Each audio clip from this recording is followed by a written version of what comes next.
Welcome to Money in the Air, the music podcast about neighboring rights, the royalties you earn from the public performance of your recordings and the business of music in general. Brought to you by IAFAR, the International Association for Artists and Rights Holders. I'm Andrew, a royalty consultant helping artists to collect on their value. Hi, I'm Gina Deacon. I work for Absolute Rights Management and I work with record labels and artists to ensure we claim the royalty income due to them. I'm Stacey Haber and I'm from Inside Baseball Music Publishing. Hi, I'm Tanya Oliveira. I work for Transparence Entertainment Group. I focus on World X USA neighbouring rights on the performer side and rights holder side. Hello, and welcome back to Money in the Air, the Neighbouring Rights podcast brought to you by IAFAR, the International Association for Artists and Rights Holders. Today, Andrew, Tanya, and I are going to be talking about independent distribution services, the new ones, SoundOn and Spotify for artists. What evidence you need, because we're pretty sure they're not going to be reporting for neighboring rights purposes. In the independent distribution space, what just happened within the past week is ByteDance just released their own distribution platform called SoundOn, which means that independent music creators are able to distribute not only to TikTok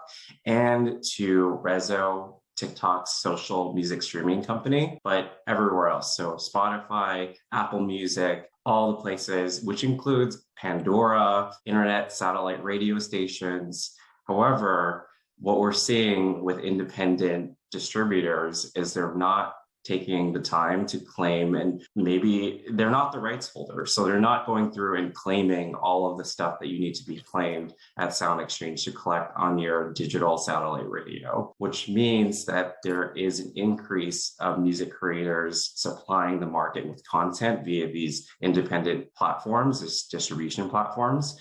But there is an absence of claiming that needs to be done. So just because you're releasing your content out there doesn't mean that you're necessarily collecting on it with respect to performance income or neighboring rights outside of the US. So my advice would be, if you're distributing through a SoundOn, make sure that you are also claiming at Sound Exchange to collect on your Pandora income and SiriusXM, your digital satellite radio. Just to emphasize, as we always do here, it's $1 billion in revenue every single year that Sound Exchange collects on behalf of music creators. Do you know if they're issuing ISRC numbers at SoundOn? I would assume that they're going to do the same responsibilities that any other distributor would do. If you are releasing, most likely have to assign an ISRC code. I'd be surprised if they're not going to. With independent distributors, my experience is usually dealing with rights holder conflicts. As you know, the number of self-releasing artists and bedroom bands and all that is increased dramatically over recent years. So they will be the rights holder.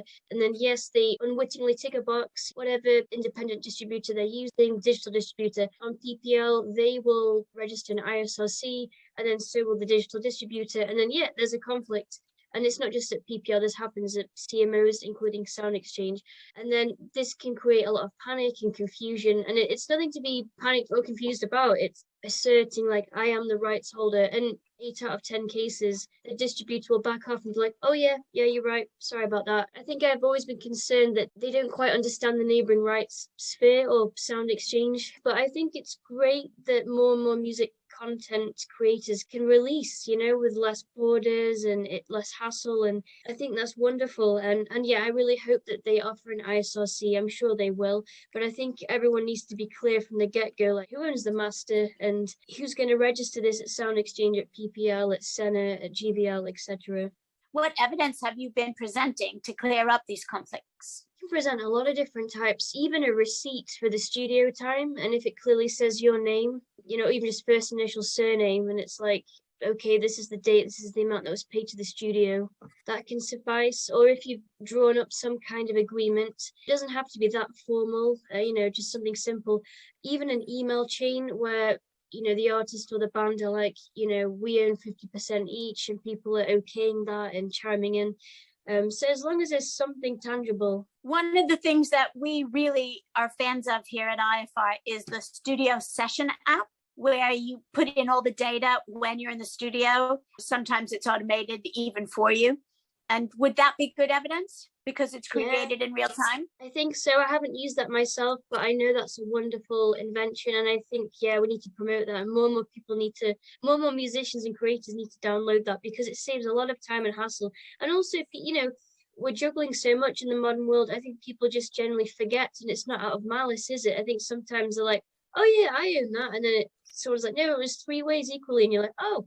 I think if it's just there in the moment and everyone's like, cool, and they've logged it, that would be very useful. When you're registering at your CMO, so PPL in the UK, Sound Exchange in the US, for example, when you register as a rights holder, can you put in all members who are rights holders, joint owners, and the percentages?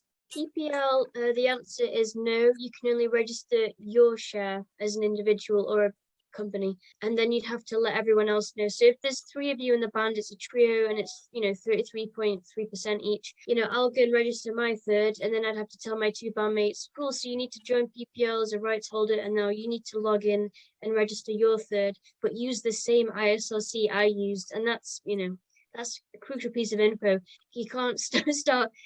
Yeah, there can't be 3 different ISRCs. It just gets very messy. Make sure you tell everyone in the band, this is the ISRC for this track. This is the duration.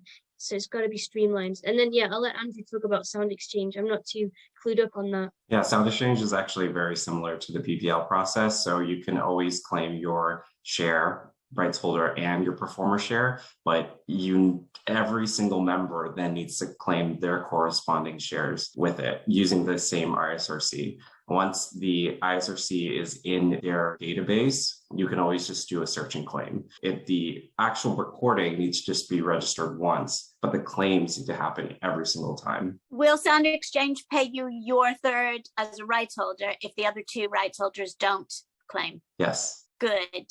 Will PPL? Yeah, as long as the ISRC is there and you've put in your share, you will be paid that amount. And then, they'll kind of apportion it. They'll set aside an amount because they'll see, oh, Tanya's put 33.3%. There's going to be some others claiming at some point. Sound On, it's really going to be a game changer. Within the first year, they are going to pay out 100% of the money that they receive for free to music creators, and then 90% then after. That is so much different even than a DistroKid, which is a subscription fee, but they pay out 100%. It's going to be interesting what happens, but it doesn't mean that they're claiming at Sound Exchange. I have a couple of announcements that I hope you'll help me with. It's about IAFAR events that are coming up. So the first one is on April 7th. Do you know what our topic is for that webinar? NFTs. We're talking about crypto, blockchain, and music rights in anything that's released as a non-fungible token, so digitally for sale, and music that's used in a story in the metaverse. We want to talk about the rights. So go and get to Eventbrite and get yourself a ticket for that. And then in June, we have our first conference. So please go and get yourself a ticket also at Eventbrite. That's June 21st and 22nd. We look forward to seeing you there, and get your questions in ready. What I'll be doing is I'll be having one-on-one sessions with anyone who has questions about their own neighboring rights situation. Once again, thanks for listening. Remember, go to www.ifar.co.uk and join us, because now more than ever, you need the discounts of being a member.